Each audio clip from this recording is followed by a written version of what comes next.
มาลุ้นค่าหมูนำกันเนี่ย โอ้โหต้มข่าหมูอลังการเนาะเอาอันนี้ก็ได้ส่วนจะได้กินข่าหมูก็ได้โอ้ยต้องใช้เวลาหน่อยหนึงเลย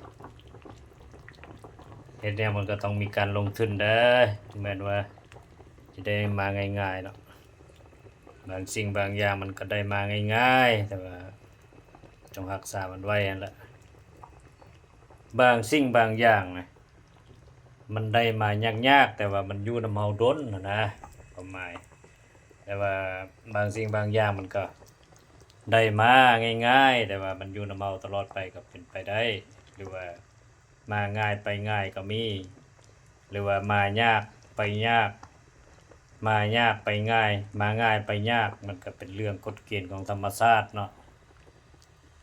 เอาแล้วบัดนี้เอาไปเอามาก็ได้คลิปหนึงเลยสำนี้ก็ได้มีธรรมาลายได้เท่านี้โอเคละขอให้ร่ำให้รวยผู้ใดมาเบิ่งคลิปนี้ก็ฝากกดไลค์กดแชร์ด้วยเด้อเพื่อเป็นกำลังใจให้เกียร์เติมมือใหม่ถ้าว่ามีรายได้มาก็จะไปสร้างสาบูรณะ